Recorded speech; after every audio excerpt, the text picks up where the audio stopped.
Oromon Edo dhugaan jirtuu fi Edo seriousness hin jiru sila hedduminaan hin argamnu Edo namni kennatti argamu Edo qoosaan jiru kolfi jiru arrabni jiru wal xiqqeessuun jiru qofa waan ta'eef hedduminaan namni akka gara Facebook kana keessa hin jirre argaa jirra haa ta'uti garuu ergaan qaba ergaan ani qabu kun waan Oromiyaa keessatti deemaa yeroo ammaan kana jiruu fi Oromoon eessa jirraa kan jedhu hedduu gaafii guddaa natti kaasee jira probably dhimma Oromoo kana keessa maaltu deemaa kan jedhu gaafii addaatu eessa jirraa maaltu ta'aa jira wanti jedhu waa hedduu waan nama dhukkubsu argaa waan jiruufi probably dhimmummaan Oromoo kun irraa dubbachuun keenya kun sirrii dhaboo sirrii miti gaafii hanga jedhuun akkaaseera. Dhimma Oromoo kana dhiisuu wayyamoo dubbachuu wayyaa it's a big question. Social media kanarra thank you warroonite social media makanaayyuu ni dhiisna moo itti fufnaan is a big question. Because guyyaa Haacaaluu Hundeessaa ajjeefame irraa eegalee hanga keessattuu hayyoonni Oromoodha mana hidhaatii walakkaan isii bahaniititti Oromoon diasporaan hirriba dhabnee turre. Hirriba dhabnee, fayyaa dhabnee, dinagdee dhabnee waan qabnu hunda 100% bifa koomitir ta'een namoonni hanga ta'e tokko jechuudha. Diaspora hunda osoo hin taane, diaspora amma callisee har'allee faarutti deebi'e kana osoo hin taane, namoonni hanga tokko ta'e diaspora kana keessa highly committed hanga qabeenya ofiin qe'ee ofii isaanii diiganii deemutti gahanii turan. Namoota haadha warraatiif abbaa warraa sababa siyaasaatiin wal dhabantu ture. Wantoonni sun keessa achi dabarree guulaalluu fi har'a sadarkaan Oromoo irra jiru yoo ilaallu cal'isuufis akkatti cal'isuu dhan dubbachuufis yoo dubbatte namoonni ashkara namaa ta'anii ashkara namaas nama godhuu barbaadan hedduun isaanii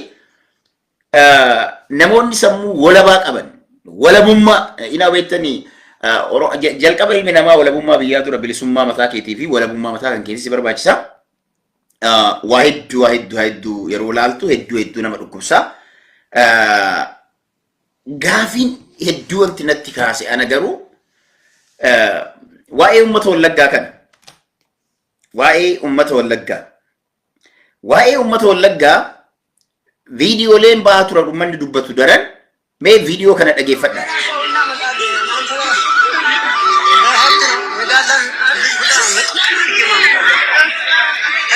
ስራ ተጀመረ ገና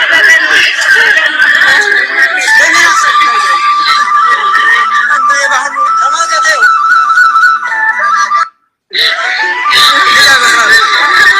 ገለው ገና ሰውና መቃደ አንተ ለሀብት መጋላ ልጅ ተጀመረ ስራ ተጀመረ ገና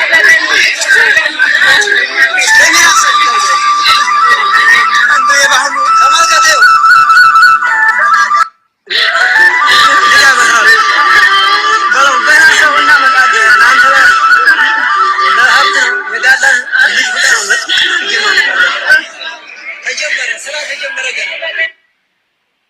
Videoon kun waa hedduu nama agarsiisa. Waa hedduu nama barsiisa.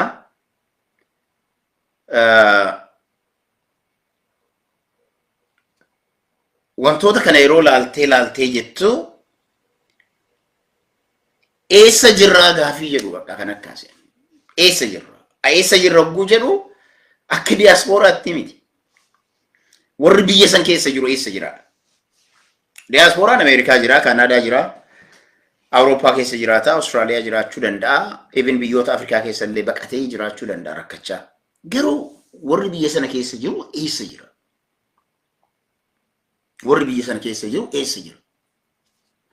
Warri ollaan kan kee yeroo nyaatamu, ollaa kan kee irratti diinni yeroo karoorfatee mari'atee deemu hanga hawaasni kun qe'ee isaa irraa buqqa'utti warri biyya sana keessa jiru eessa jira? Qophiin balaa ofirraa ittisuudhaaf godhamu eessa jira? Sila sheekonnillee qeesonnillee paasteroon sila paasteroota dhiisa paasteroonni biltsiginnatu facaafateeyyuu paasteroonni amma inaaw daannesaa ooltu sunniin karaateedhaan nama dhuuftu hundi isiitu jechuudha. Hundi isiitu faarsi generally faarse buloota generally qeesota garuu yoo laaltan hanga tokko jabina qabaachaa turan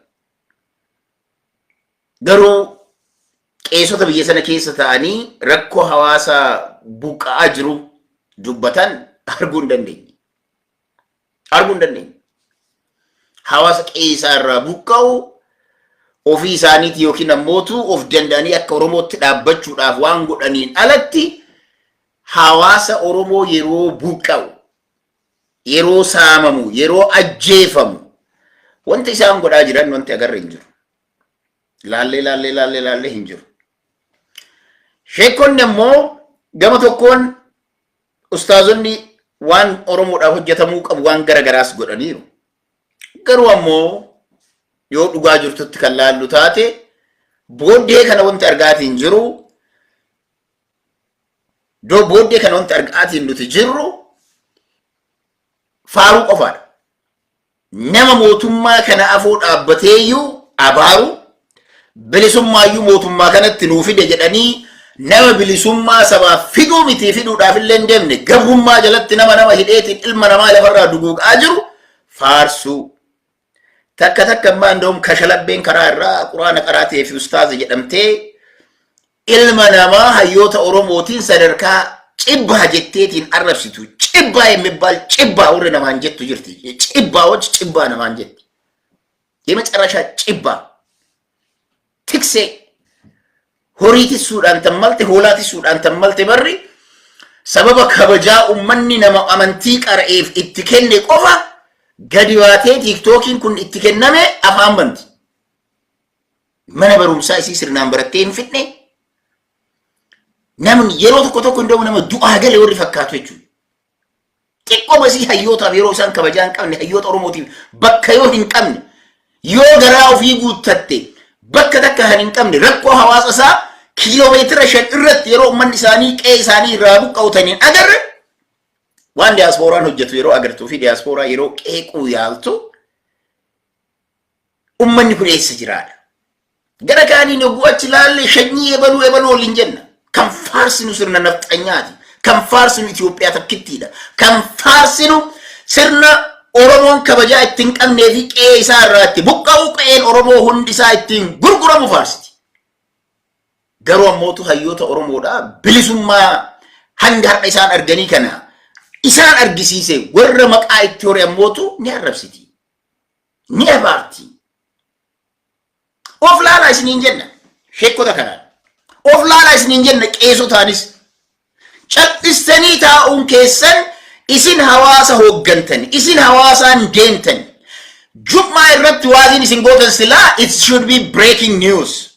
It should be an update for the society. It should be an awareness about what is going on. Garuu yoo wanti nuti dhagahaatiin jirru yoo hayyuun tokko biyya alaa kanarraa dubbate itti duulu hanga sadarkaa kaadireen biyyattii namatti hin duulle akkaataa kaadireen nama arrabsine kan barbaadan ishururuu jettanii ishururuu irra qabdanii kan barbaadan ammoo itti duultanii jabaa ammoo keessaa laaltanii itti duultan kana sila jabaan rabbi oliin jiru dhageeffadha. This could be my last video. Kana jala sarara qabadha. Video dhan dalagu video isiidhuma Facebook irraa yeroo geessetti agartan ta'uu danda'a. Hawaasa dooma hawaasa waan godhu wallaan hayyuun isaa gara deemu wallaaleetiin ittiin burjaajee eenyu wajjin akka mari'atiifu eenyu waliin akka mari'achuu hin qabne eessa akka ooluu fi eessa ooluu akka hin qabne wallaaleetiin burjaajee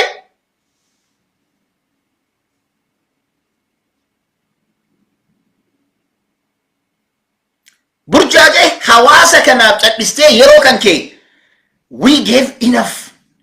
Yo silaa waan diasporaan keessa dabre namni beeku hin jiru beeka. But we know what we have been through.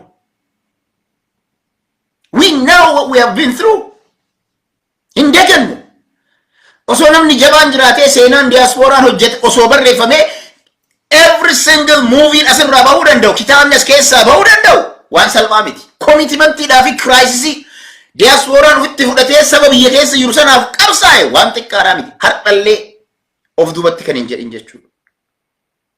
garuu jira keenya meeshee konnoo mari'adha abbootiin amantii mari'adha probably gara amantii ortodoksii godhadhan amantiin ortodoksii amaaraa jalatti bitame achi jala ukkaanfame achi jala bahuudhaafi qabsoon hin godhin hin jiru achi jala hadhallee gadhaabachuun hin danda'amne fakkaata wanti jiru hadhallee jannoo cimaa irra ga'uun hin danda'amne fakkaata kanaaf hedduun isaanii wanti isaanii ima cal'ifamaa heddullee sadarkaan isaan gahaa jiru kun illee hedduun isaanii keessaa hidhamaa dhiibamaa sukkuumamaa jiranii achi jalaa bahanii diinuuf danda'uudhaaf qabsoon isaan godhamaa jiru ammas karaa walakkaan deemamne garuu gara amantii islaamaa yoo fudhanne amantiin islaamaa majlisa mataa isaa dhaabbateera majlisa argate kana ammootu akkaataan amma itti ilaalaatiin jiru hordoftoonni amantii islaamaa akkaataan isin itti ilaalaa jirtan sirrii miti jalattanii bitan illee dhugaan jirtu oromoon amantii majlisni akka amantii islaamaa oromoo qofaa miti ammallee sabaaf sablammii amantii islaamaa qaban biyya sana keessa jiraatan Somaaliyaa haa ta'u Hadiyaa haa ta'u Guraagee haa ta'u Silxee haa ta'u Amaara haa ta'u Istimaaras haa ta'u ummata amantii islaamaa qabu hunda isaaniitii fi mirgi akka amantiilee biroo qabanii parallel ta'uu akka dandeettani wanti hayyamame jira wanta kana ammootu Abiy Ahmedin nuuf godhe jettanii yeroo isin faarsitan dhageenya Abiy Ahmedin nuuf godhe Abiy Ahmeditu amantii kana hunda walitti nuuf araarsee yeroo jettan dhageenya Abiy Ahmeditu warri Amaaraallee maal jedha garee biyya alaatitti bahee gara biyyaatti kan galchee Abiy Ahmed jedhanii yeroo faarsan dhageenya jara keenya kana hundaanuu kan gahe waan hadda argattan akka argattan ka isin taasise ድምጻችን ይሰማ እንደገትና ድምጻችን ይሰማ qabsoon gaggeeffamaatiin ture qabsoon abbootiin islaamaa gaggeessaatiin turte jaarraa abbaa gadaaf irraa as kaastanii qabsoo oromoo keessaa dhiibamanii IFLO hanga dhaabamu kan isaan taasise sababa dhiibbaa amantii kanarra jiruuf mirgi har'a amantiin islaamaa argattee sadarkaa isaaniitti majlisa dhaabbattee ofiin of hoogganuu yookiin hanga takka hariiroo biyyoota arabaa wajjin yookiin biyyoota amantii islaamaa wajjin wanti godhuu isin eegalte Abiy Ahmed waan jaalatee isin kenne osoo hin taane qabsoo uummata oromooti wareegama uummanni musliimaa waggoota dheeraadhaaf itti kafalaatiin ture zamana Haile Sillaasee irraa eegalee zamana Dargii zamana TPLF guututti kafalaa ture santu qabsoo dhiiga qeerrootiin galmaan gahe yaa sarara beeka dhiiga qeerrootiin galma gahe wareegama qeerrootiin galma gahe qeerroon oromoo islaama kiristaanaa osoo hin jenne bakka tokkotti wareegamee gaafileen ummata oromoo hawaasa oromoo almost 50% plus ta'uu danda'u kanaaf deebi'u akka deebii argatu kan taasise it is not Abiy Ahmed qabsoo oromooti wareegama qeerroon oromoo gaggeessedha hadda garuu wareegama qeerroon oromoo gaggeesse waan isaan godhan san dagattanii Abiy Ahmed kan bilisummaa nuu kenne hangana kabajamnee hin beeynu maal haa taanu jettanii dhaamsa isin irraa hin malle sheekota gurguddoo kabajaa nuti qabnu irraa hin malle karaa irraa baatanii dhugaa rabbi jedhu irraa baatanii haqa rabbi isin harka quraana rabbi isin harka kaa irraa baatanii yeroo duula bantanis ni agarra yeroo abaartanis ni agarra yeroo faarsitanis ni agarra inni kun ammoo isin hin baasu please isa inni kun ammoo guyyaa rabbiin dura ilmi namaa dhaabbatu ani hin qaraan isintu beeka garuu yoo isin haqarraa dabdan yeroo dhugaa dhiistaniitiin dhugaa kanarraa isin yoo gortan dhugaa dubbachuudhaafi akkam akka nama dhukkubu osoo beektanii waan gaarii deemtanii jechoota xixiqqoodhaan hamilee kamiin hayyuu oromoo arrabsitan hamilee kamiin wa alaykum assalaam wa rahmatullahi wa barakatuh hamileen maan nuti hayyoota oromoo kan ofii isaaniitii wareegama qaalii kafalanii kan kisaaraa meeqa keessa seenaniitiin kabajaan akka oromootitti hadha argattan kun akka islaamaatitti akka ortodoksii amaaraatti argattan kun akka pheenxeetitti illee argattan kun yeroo argamu galata qeerroo oromoo sana wallaaltanii galata kana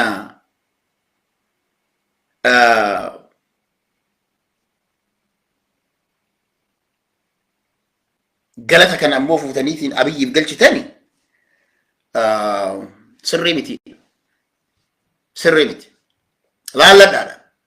Hawaasni isin moodaan deemu kuni, hawaasni isin hordofu kuni isin madaala. Hundaa ol garuuyyuu ammoo Rabbi galmee hunda kennaaf ni galmeessa. Rabbiin galmee hunda isaatiifu ni galmeessa. Dhugaan jirtu siitan. Yoo dhugamatti ka Rabbitti amantan haqa Rabbii san kan dubbatan taane rakkoo ummata Wallaggaa, rakkoo ummata Mooyyalee, rakkoo ummata Gurraa Dhaamolee, rakkoo ummata Dirreedhaa, rakkoo ummata Harargeedhaa, rakkoo ummata Walloo adda durummaadhaan isin ilaallataa irraa dubbadha.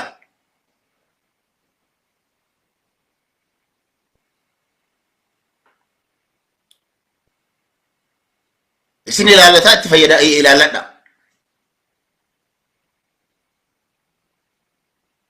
Dhugaan jirtu siitan. Laaladha. Hawaasni Oromoodhaa, rakkoon ummata Oromoodhaa yoo ka isin ilaallatu laaladha. Wanti argaa jirru viidiyoon amma Amaara keessatti naannoo Amaaraa irra ga'e ummata Islaamaati kan miidhamaa jiru. Sheekonni akkamitti ummata musliimaa kun ummata isin hooggantaniif imaama itti taataniif yoo kan dubbachuu hin dandeenye dhugaan isin dubbattan eessa jirtire?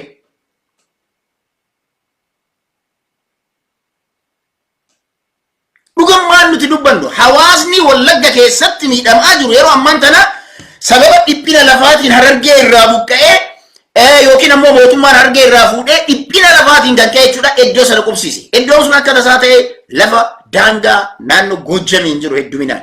Hawaasa sanatu dhumataa jira. Obboleeyyan keessantu dhumataa jira. Sheekonni Harargeedhaan osoo uummanni kun qe'ee isaatii buqqa'uu baatee warra isin salaachistantu rakkoo keessa jira. Warra isin amantii barsiistantu rakkoo keessa jira. Maatii keessantu rakkoo keessa jira. Eessa jirtan har'a isaaniif hin dubbanne? Eessa jirtuudha har'a isaaniif hin dubbanne? Eessa sadarkaan isin irra jirtan bakki isin dhaabbattaniitiin ani ummata musliimaa bakka bu'a. Majlisni kun rakkoo ummata musliimaa eessumattuu dubbachuudhaaf duubatti hin deemu kan jettan yoo taate yoo Rabbiin guyyaa duude hunduma ilma namaatu iyyuu rakkoo biyya kan kee keessa abbaadha jedhanii achi si kaa'atan, hooggana jedhanii achi si kaa'atan. Hawaasa hooggantu kana mirga isaanii mootummaa waliin mari'attee rakkoon ummata kanaa hiikkachuu irratti akka hiikamu gochuu kan hin dandeenye yoo ta'e maal gootuudha? Maal gootuudha? Wanti isin godhuuf deemtan maali? Isa kana ammoo kan raawwataa jiru faannoodha. Faannoo kan ijaare Abiy Ahmed, kan hidhachiise, kan diinagdee biyyarraa guuree itti kennee ittiin jabaadhaa jedheen Shimallis Abdiisaa, Adaanech Abeebee, Taakkalaa Uumaa jara kan maallaqaan fuudhanii harama dhabamsiisaniitiin maallaqa faannoodhaan keetti ijaaran isaan kan faannoo hidhachiisanii Tigraay irratti kan duulchisiise qawwee isaan Tigraay irraa hiikkatanis ta'e kan Abiyyitti dhallee ta'e guuratanii guyyaa gara bosonaa as deebi'an har'a immoo faannoon diina ta'e. Faannoo kaleessa fira, faannoo kaleessa yetima እናዘምታለን Abiy Ahmed jedhaa ba'e taachi as garagalee faannoo dheessan garagalee Wallaggatti gale. Wallagga gale. Wallagga lafarraa duguugu kaayyoon isaanii. Akka tasaa ta'ee ammoo qe'ee kana keessa ummata ulee takka harkaan qabne ummata rakkoo dhiphina lafaatiin rakkachaatiin ture kan buqqa'eetiin iddoo kana daangaa kanarra waan tureef maajooriitiin isaa nama hedduutu miidhameera. Har'a qabeenyaan qabu ummata waggaa tokko gad dhaabbatee uf dandeessani har'a hiyyumatti deebisan. Har'a gara deebi'uu dhabee jira. Harargeen bakka qabdaniire har'a hawaasa kanaaf. Lafa qabduure Harargeen har'a hawaasa kanaaf. Akkan duune bakka godhuufii barbaadan yoo bakka jiraatan sanatti kan hin tiksine hawaasa kanaaf maal yaadan akka Harargeetitti? Because jaalattanii jibbitanillee hawaasni bal'inaan Wallagga keessatti amma miidhamaa jiru kun ummata bara Junaydii Saaddoo achi qubsiise. Hawaasa kanaaf maal gochuu yaaddaniidha? Hawaasa kanaaf maaf itti callistaniidha? Hawaasa kanaaf Harargeen biyya jirtu diiyaaspooraa dhiisaa Maal diasporaan gibira addaa kafaltanii fi sumunii takka hin kennitanii fi diasporaadhaan. Yoo diasporaan isinii kenne malee kan miidhamaa jiru hawaasa keeti. Warri mootummaa kana faarsitan faarsee bultoonni hargee keessaa baatan ilmaan hawaasa kanaa yeroo rakkoon dhalattu silaa gadi bantanii baanka akkaawuntii battanii hannaaf jechuudha. Keessattuu ijoolleen kashalabboonni sadarkaa gadii jirtan kun rakkoon takka achi dhalatte yoodan fiigdanii daftanii baanka akkaawuntii bantanii achirra maallaqa ergaattu. Maallaqa sanaan ammoo uummata saniin dhaqqabdan. Sheekoo ta'anii gaafii kan qabuuf ammas taanaan jechuudha. Sheekonni dhugamatti rabbitti amantan yoo jiraattanii jechuudha. Dhugamatti rakkoon uummata kanaa rakkoo keessan yoo ta'e yoo dhugamatti rakkoo keessan ta'e sheekonni ustaazonni hawaasa wallaggaa kan qe'ee keessan keessaa sababa rakkootiif iddoo sana qubate dhalattoota harargee kan ta'an kan qe'een biraatti qe'ee kiyya keessatti beela'u lafti illee natti dhiphatu Oromotu lafa bal'aa qaba jedhamee fuudhameetiin dhiha Oromiyaa qubsiifame yeroo inni rakkatu sheekonni wanti isin gootan maali? Hawaasa kana maaf deemtanii ilaalle? Hawaasa kana qaamaan deemtanii maaf ilaalle? Hawaasa kanatu hawaasa keessanii miti? Ummata kana ummata keessanii miti? Qaamaan iddoo sana laal. Roobe teettee kan diasporatti zaattu. Harargee teettee diasporatti kan zaachaa gaggeessituu fi diasporaa xiqqeessuudhaaf salphituu yaaltu. Nama yoo taate amma ka'iitii bakka faannoon hawaasa kan kee itti saame bakka faannoon hawaasa kan kee itti darare yoo dhugamatti kan rabbiif salaattu taate jechuudha. Rabbi qofa ka sodaatanii guyyaa namni rabbi nama ajjeese namni du'a ka'aa dhaqaatii hawaasan gargaara dhaqaati. Qaamaan deemaa tokkochi nafina majlisa irraa gubbaa irraa hanga gariititti dhimmi kun Tigraayii nu deemtanii maaf Wallagga hin deemne? Maaf deemtanii uummata kana hawaasa kana ilaalle? Ka'aa deemaa laala. Hawaasa kana bira dhaabbadha. Yookaan mootummaa mafaarsuu qofaaf guyyaa ajandaan isinitti toluu guyyaa diasporaan mooqqisatti jedhee wahophinni diasporaan humna godhatee mootummaan kufuuf deemaa jedhani gari baataniitiin diasporaaf dhaabbachuu barbaadu. Diasporaan gaachana keessan osoo beektani. Diasporaan kabajaadha. Diasporaan ulfina isaan mala. Kabajatu isaan mala. Qeeqamuu miti ka isaan malu. Arrabsamuu miti ka isaan malu. Waan diasporaan biyya sanaaf ta'e wanti isin diasporaaf taatan jira. Mee warri biyya jiru diasporaan waan inni biyya sanaaf ta'e komitimentii inni kafalu. Dubartiin ulfaa tempereechara digirii seelsheesii 110 digirii faaraanaayit 110 keessatti hiriira baatee bishaan kufaatiin dubartiin ulfaa gulfa gara baattee deemtu tada'umsaaf deemtu osoo sagalee isinii deettu kan galgala maragalteetiin deetti. Meeqa akka taate beektu? Moo guyyaa isinitti tolee diasporaa kanatu isin affeeree isinillee biyya sanii biyya kana dhuftanii biyya kana agartanii amantii keessan barsiistanii diasporaa irraallee waan xiqqoolleedhaaf argattanii akka gara biyyaa deebitan kan isin godhu maallaqa hawaasa diasporaa irraa qabamu masgiidan Oromoo biyya alaatii qabdu kanaan. Qeessotas dabalatee jechuudha. Qees balaa infaa guyyaa isaan as dhufan hawaasni bal'inaan bahee kabajaadhaan kiisa isaa guutee akka galuu godhe majooritiin uummata islaamaati. Majooritiin. Bara Qees Saamu'eeliin diisitti amaarri paarlaamaa keessaa isa baate.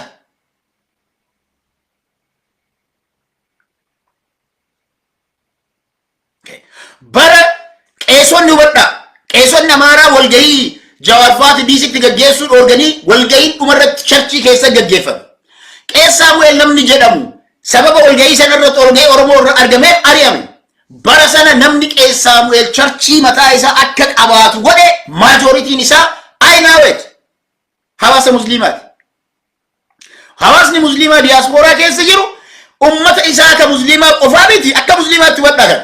Kan kiristaanaallee bira dhaabbatee kan gadi dhaabuudhaan.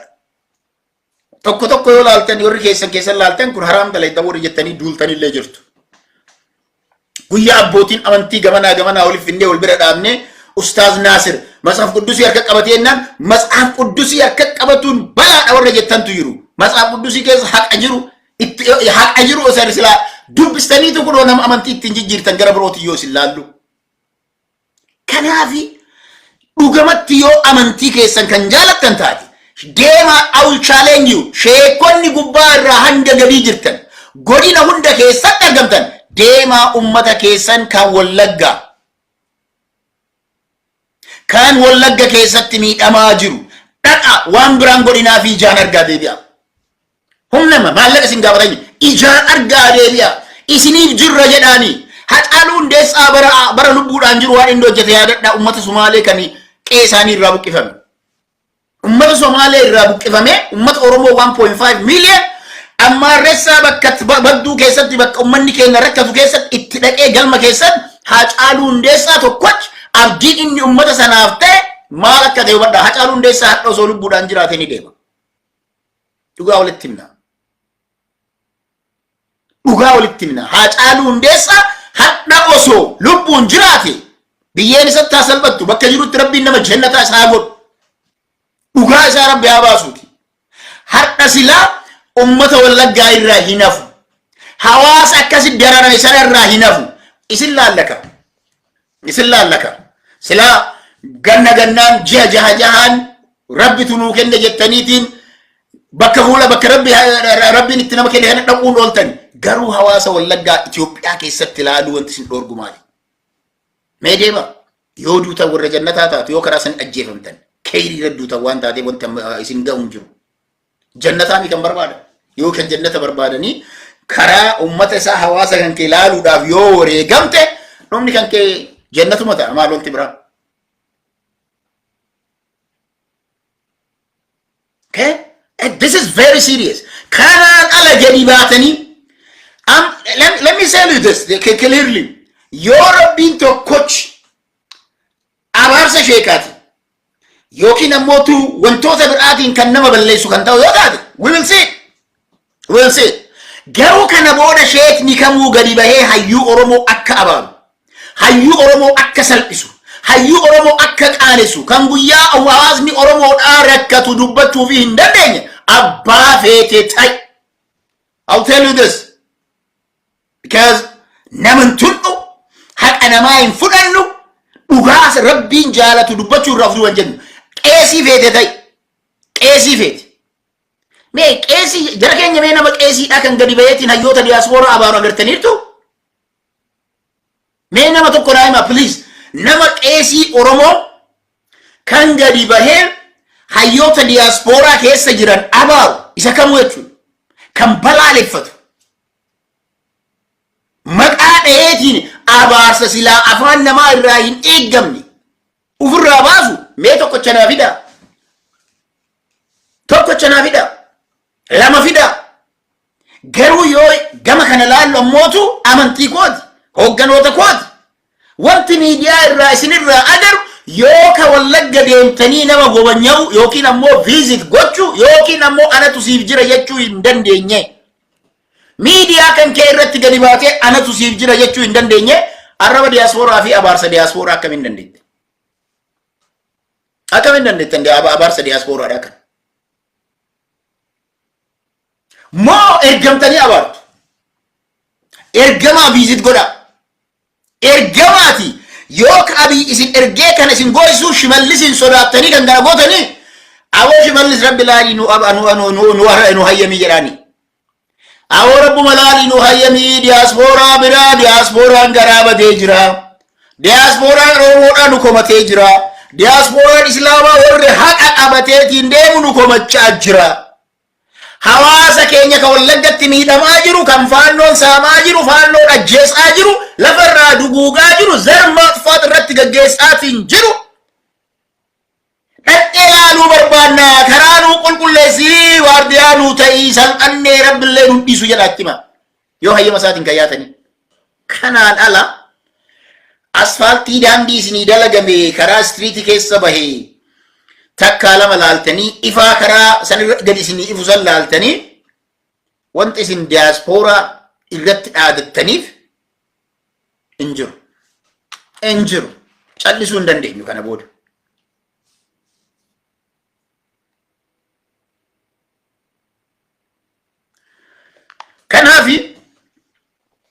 Kanaaf hedduu laayivii dhiiseen ture garuu natti dhagahame jedhan I felt so bad. It is so shame. It is so shame. Yeroo hawaasni keenya bikanaan miidhamu kan callisneetiin ilaalu. Inni biraa diaspora keessatti ammoo ilaal. Abiy Ahmed gocha ta'aa jiru kana isa turaa hojjete. Mootummaan nageenya hawaasa isaa eeguu hin dandeenye. Jara keenya waan akkasitti immoo amma walakkaa Finfinnee kanatti diraamaa dalagamaa jiru yoo agartanii ayyaana inquxaaxashii ta'ii ayyaana masqalaa ta'ii inquxaaxashii na fakkaata ayyaana inquxaaxashii kanaafi masqalillee jira achi booda immoo irreechillee Shimallis Abdiisaa Faatii qeema isaan itti dhalatan qofa Oromiyaadha jedhanii ilaalan yoo kan ta'u taate. Hawaasuma naannoo Finfinnee kana dikoreet godhanii akkuma ifaasan jechuudha. Akkuma Finfinnee dikoreet godhan hawaasuma giddugalaa qofa dikoreet gootanii hawaasni Wallaggaa hawaasni Arsii qe'ee irraa buqqaa, Ilmi Booranaa qe'ee irraa buqqaa, magaalaa isaa dhabaa, Harargeen qe'ee isaa irratti dubartiin ulfaa ajjeefamaa, Wallo qe'ee isaa irraa buqqaa, Karrayyuu qe'ee isaa irratti isin fixaa. Maaltu nu ga'ee jetta yoo taate garana Oromooni wanti dhimmi Oromiyaa nun galchu jedha itti hima. Nun galchuu nun jedha yookaan bakka ani ilma Tuulamaati Tuulama qofa bulchuun barbaada. Hawaasni Tuulamaa yoo gammade dikoreet goote jechuudha. Ijoollee shamarran uffata wal fakkaatu yuunifoormii uffistee dargaggeessa yuunifoormii uffistee inquxaaxashiidhaaf lafa kan dhiitte yoo taate maal qaba uffata maallaqa uffata sana ittiin bittan san maallaqa uffata sana ittiin bittan walitti qabdanii hawaasa Wallagga rakkattu hawaasa qe'ee isaa irraa buqqa'aa jiru sanaaf osoo nyaata doogubii gootanii maal qaba amma kana yeroo an jedhu jibbaa jirti ijoolleen kolkolleen takka diaspora keessa teetteetiin ijoollee ganda kana dhaladhuuf hin jedhaatiin yoo namni waa'ee kana koomentii kana kennu hawaasa kana ni jibbitanii warri jedhu no jibbaa miti kun wanti Shimallis dalagaa jiru hawaasa Tuulamaa confuse godhaadha hawaasa Tuulamaa abuse godhaa jiraadha jala sarattanii dhabattanii illee abuse godhaa jiranidha jidduu kanatti maal godhanii yuunifoormiitti uffisanii namni caffaree gala dallaala taateerti ijoolleen qeerroon isaanii lafa kana gurguratee chabachabee farshoo dhugaa in 2 million dhalaadhaaf kafalanii jiraatanii bula sana booda wanti isaanii argan hin jiru rakkoo Oromoo biraa argutti hin jiran Oromoon qe'ee isaa irraa guyyaa buqqa'u akkuma Tuulama qe'ee isaa irraa guyyaa buqqa'e Oromoon biroo Tuulamaan ofi qabe hadda Oromoon qe'ee biroo irraa buqqa'u ofitti qabutti hin jirtan komii biyya irraa dhufu kun manni isaanii diigamaara magaalaa tolchinettanii mana irraa diigdan haalli isin itti deemaatiin jirtan kun haala isin baasuu mitiidha. Kanaafi bari yeroo tokko Oromoo tokkummaa jedhanii Oromoon tokkummaa maal irratti akka tokko wal tokkumtu kan nama dhibuuf kana nama dhibu. Inni biraa kan isinitti himuu barbaadu amma dheengadda Dr. Tsaggaayeen dubbii akkanaa takka kaasee naan ijoolleen maal jirtu magaalaa kana keessa jirtu Dr. Tsaggaayeen gosa Tuulamatu no hin tulle Tuulamaa miti kan namni tuqaa jiru Shimallis Abdiisaattu ulee godhataa jiraadha taayee danda'a bar Tuulamaa kan hidhamee hidhadarraa jiran kun akka Tuulamaatti yoo kalaallu taate ijoolleen bosona jirtu dhallee ijoolleen Tuulamaa hedduutu bosona keessa jira qabsoon kun qabsoo sirriitii miti jedhanii hawaasni Salaalee hawaasni Darraa ilmaan Tuulamaati kana jeefamaa fi dararamaa jiru qe'ee isaa irratti garuu wanti jarri godhaa jirtu maali faarsitee bultoota qeerroo garaadhaaf bultuu fi mootummaa kanaaf akka dhooftu qofa ijaaratanii jechuudha in particular gandatti dhalatan keessaa jechuudha ijaaratanii yuunifoormii uffisanii ayyaana nuuf kabaju garuu yeroo hawaasni biraa dararaan hawaasni biroo keessa jiru rakkoon hawaasni keessa biroo keessa jiru arguu hin danda'an irra deebi'een jira Shimallis Abdiisaa ilmaan Tuulamaa warroonni rakkoo keessa akka jirtan maajoon illee miti 99% of hawaasa Tuulamaa rakkoo keessa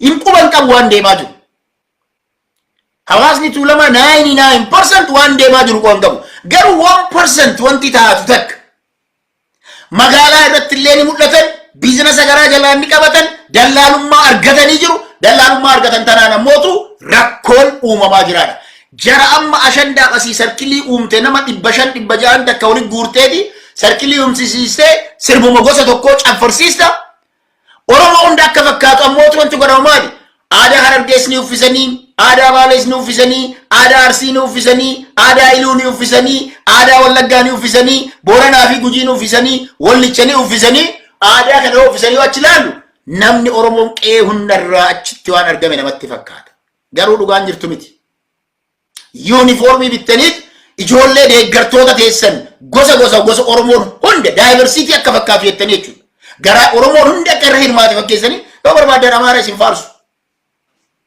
uffisanii achi caffarsiistan hawaasni keessan garuu faannoon isin ijaartan faannoon isin hidhachiistan saamaa jiraan goobanummaan biraa kamire goobanni diidaa hin turre berkana kanaaf sirreeffadha waan gaarii hojjetamu yeroon keessatti dhimbarraan qabu abbaay dhumatee jira congratulations garuu tarbaayiloota sadan isin irraa murtan sana of dura dhaloonni boruu ni xumura itti guuta sadan sana itti guuta wanti isin waan misoomaa hojjetan rakkoo irraan qabu yeroon keessatti fayyaa ta'a isiniin jedha waan gaarii hojjettan garuu wanti gaarii isin hojjettan giddu galuma oromiyaa sentiraal oromiyaa qofa irratti ta'a taanaaniin rakkoodha